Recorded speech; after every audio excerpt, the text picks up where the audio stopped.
1644년 명나라는 이자성의 반란군에게 북경이 함락되면서 마지막 황제인 숭정제가 목을 메어 자살하고, 이어서 청나라가 산해관을 통해 명나라 영내로 진입하면서 공식적으로는 명나라가 멸망했다 라고 평가하고 있는데, 사실 명나라가 완전히 멸망한 것은 아니었습니다.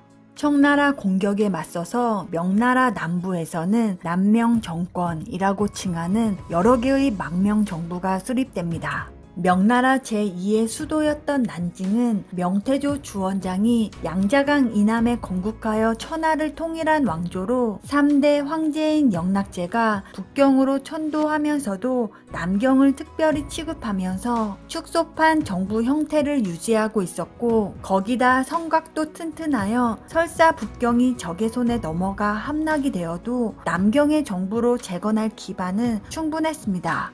먼저 북경이 함락되고 숭정제가 자결했다는 소식이 전해지자 남경에서는 정부를 수립하기 위한 논의가 시작됩니다. 정부를 세울 경우 누구를 황제로 옹립하느냐가 첫 번째 문제로 떠오르는데, 숭정제가 죽은 후 황태자는 이자성이 산해관까지 인질로 잡았다는 사실만 확인되었을 뿐 그 후의 생사는 전혀 알 길이 없었고, 당시 북쪽의 난을 피해서 남경으로 옮겨온 황족 가운데 황통에 가까운 두 사람이 있었는데, 그들은 보광, 주유승과 노왕, 주상방이었습니다.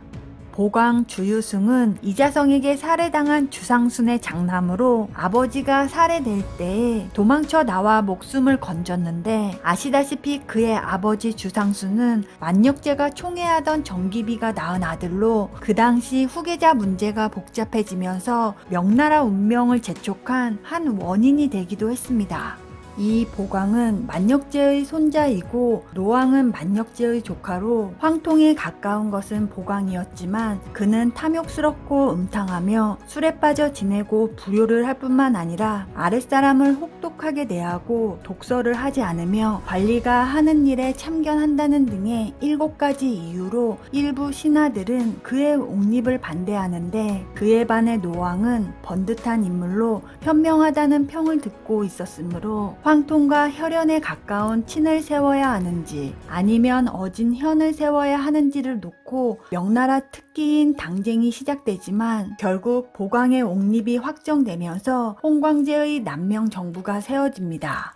그러나 홍광제는 재위 기간 내내 사치와 향락만을 즐기며 후궁들을 뽑는 데 열을 올리고, 나라는 망했는데 임시정부에서 옹립한 황제가 매일 술판을 벌이니 신하 유종주가 통곡을 하면서 술을 먹지 말라고 간언하자 진심 어린 충언을 들은 홍광제가 반성한다고 하루에 한 잔씩만 마시겠다고 하죠. 그러나 이후부터는 금으로 커다란 술잔을 만들어 한 잔씩 먹었다고 하는데, 그는 술을 반만 마시고 는 아직 한 잔이 안 되었다며 첨잔을 하면서 결국 주량이 더 늘었다고 합니다. 그리고 신하들은 나라가 망했는데도 무슨 권력이 남아있다고 그 와중에도 권력 쟁탈전이 벌어집니다. 최전선에서 주력군을 이끌고 양자강을 방어하는 장군 자량옥과 남경의 신료 마사영 간의 권력 다툼이 발생하면서 청군을 방어해야 할 시기에 급기야 자량옥이 양자강 수비군을 이끌고 남경을 공격하는 지경에 이릅니다. 결국 이듬해 1645년 신속하게 남하한 청군이 양주를 점령하고 명나라 마지막 충신이자 명장인 사가법 장군이 순국하면서 청군은 불과 10일 만에 80만 명의 목숨을 잃은 대학살을 자행하며 남경으로 진격하자, 황제 홍광제는 몰래 남경을 빠져나와 도망쳤지만 이내 붙잡혀 결국 1년 만에 청군에 의해 남경이 함락되고 말았습니다. 이렇듯 1645년 홍광제의 남명 정권이 무너지자 복주를 수도로 하여 당왕, 주율건을 황제로 세우는 정권이 만들어집니다.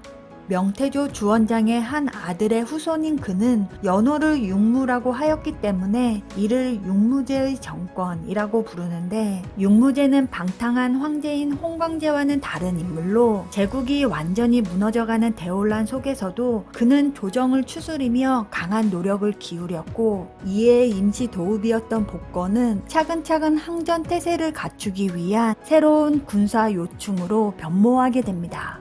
그리고 그를 추대한 사람이 대만의 건국자이자 명나라의 마지막 희망이었던 정성공의 아버지 정지룡인데, 정지룡은 어린 시절 온갖 사고를 친 끝에 가문을 나와 무역업에 뛰어들면서 해상권을 장악하여 남동부 해안의 실력자가 되는데, 그는 무역 중개업자인 동시에 해적이었고 해상에서는 그를 맞서리가 아무도 없을 정도로 강력했기에 남명 조정을 수립한 홍광재는 그에게 남한백이라는 벼슬을 주면서 병력을 지원해 줄 것을 요청하는데, 남명 정권이 복주로 내려오고 나서는 정씨에게 더 매달리게 되면서 군사 문제를 장관하는 세계 부처의 통솔권을 정지룡에게 주게 됩니다. 그리고 젊었을 때의 정지룡은 일본에서 다가와라는 여인을 만나 사랑에 빠지는데, 이들 사이에서 태어난 이가 바로 정성공으로 7살 때까지 일본에서 살던 아들을 1630년 중국으로 불러들여 육아 교육을 받게 하면서 정성공은 춘추와 같은 역사서는 물론 무에도 닿게 됩니다. 황제 육무제는 자신을 보좌하는 정성공에게 뜻한 바를 이루라는 의미의 성공이라는 이름을 하사하고, 아울러 황실의 성씨인 주씨를 써도 좋다는 윤허를 내리면서 이때부터 정성공은 나라의 성을 쓰는 분이라는 뜻으로 국성야라고 불리게 됩니다. 그러나 1646년 청군은 명의 망명 정부를 직접 공격하기에 이르렀고, 황제는 무기력하게 포로가 되고 말았습니다. 그리고 이때 대세는 이미 기울었다고 느낀 정지룡은 청에 투항하기로 결심하는데, 정성공은 아버지의 투항을 결사적으로 반대하며 울면서 간청하지만 정지룡의 뜻을 꺾지 못하면서 결국 이렇게 22살의 정성공은 아버지와는 다른 길을 걸으며 망해가는 명나라를 부흥시키려고 끝까지 청나라에 저항합니다. 이같이 남명은 홍광재에 이어 다시 황제를 객지에서 잃게 되었고, 광주로 피난간 유신들은 육무제의 동생을 황제에 올리니 그가 바로 3대 왕제 소무제입니다. 그런데 다른 방향으로 피신했던 명나라 유신들이 또 다른 황제를 옹립하는데, 그는 만역제의 손자인 4대 황제 영역제로 각기 다른 방향으로 도망친 두 유신의 무리가 거의 동시에 황제를 옹립시킵니다. 더욱 황당한 것은 언제 청군의 남침이 제기될지 모르는 상황에서 두 황제가 서로 정통성의 우위를 주장하며 내분을 일으키는데, 결국 1647년 영역제와 소무제의 군사들이 전투를 벌이면서 수적으로 우세한 소무제가 승리를 거두며 일시적으로 영역제를 몰아내긴 했지만, 이 틈을 타서 갑작스럽게 들어닥친 만주족의 기병대로 인하여 소무제 군대는 손쉽게 청군에게 패배하고 소무제가 자결함으로써 결국 영역제가 유일한 계승자로 남게 되었습니다. 그러나 기뻐할 틈도 없이 영역제는 만주족의 공격에서 벗어나기 위해 서쪽으로 도주하기 시작하는데, 서쪽으로 갈수록 청군으로부터 멀어지기는 하지만 동시에 남부 해안에서 항전 중인 정성공과 멀어지면서 지원을 받을 수 없게 되는데, 이렇듯 영역제는 도망만 다녀야 할 팔자였는지 청군을 피해 조칭에서 곤명으로 옮겨가면서 결국 머나먼 미얀마까지 도망치고 맙니다. 그러나 미얀마 국왕은 망국 조정의 사신들을 접견해주지 않았고 그저 야외성에서 대나무 성을 만든 후 영역제와 신하들이 거주할 수 있도록 해주는데, 호화로운 생활에 익숙했던 남명의 신하들은 전혀 국난을 극복하겠다는 생각 없이 향락을 누리면서 미얀마의 부녀자들을 희롱하며 다녔기 때문에 백성들에게 멸시를 받게 됩니다. 이런 가운데 미얀마에서는 정변이 일어나는데, 미얀마 국왕의 동생인 망백이 정변을 일으켜 국왕이 되면서 영역제에게 즉위 축하 선물을 바칠 것을 요구하지만, 신하논 이들에게 그럴듯한 선물을 바칠 여력은 전혀 없었고, 정변이 옳지 않다는 이유로 선물 바치는 것을 거부하자 망백의 분노를 사게 됩니다. 망백은 영역제와 그 신하들을 제거하기로 결정하면서 이들을 초청하여 신료들의 상당수가 목숨을 잃게 되고, 영역제와 태자, 황후들을 한 집에 몰아넣어 버립니다. 그리고 진정한 남명의 최후가 다가옵니다. 청나라에 투항하여 산해관 문을 열어주었던 명나라 장군 오삼계가 미얀마로 진격하여 남명 정권을 토벌할 것을 주청하는데, 결국 미얀마 국왕은 영역제를 오삼계에게 넘겨줍니다. 반면에 정성공은 아버지 정지룡이 청나라에 투항하자 아버지의 세력을 이어받아 함흥 인근으로 본거지를 옮겨 무역을 통해 군비를 충당하며 병력을 길러내고 1657년 청나라는 여러 차례 정성공을 회유했으나 정성공이 조금도 흔들리지 않자 아들을 설득하지 못한 아버지 정지룡을 죄인 신분으로 떨어뜨려 북경에서 투옥시키는데 이로써 남중국의 모든 이권과 군권을 손에 쥐고 있었던 바다의 제왕 정지룡은 결국 포로 신세가 되었습니다.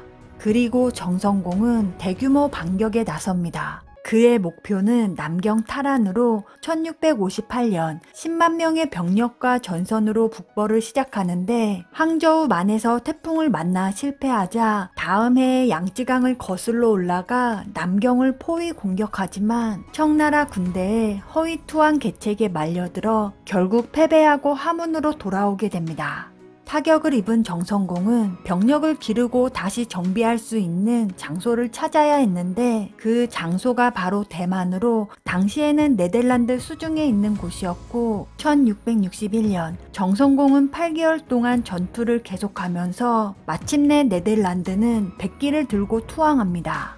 이로써 대만은 38년 동안 이어오던 네덜란드 식민지 지배에서 벗어나게 되었습니다. 그러나 1662년 대만을 점령했으나 정성공은 청나라 정부가 베이징에서 아버지와 형제들을 처형했고 4대 황제인 영력제의 죽음도 듣게 되면서 이로 인해 충격 때문이었는지 그는 대만에 정착한 지 얼마 안 되어 39살의 젊은 나이로 죽게 됩니다.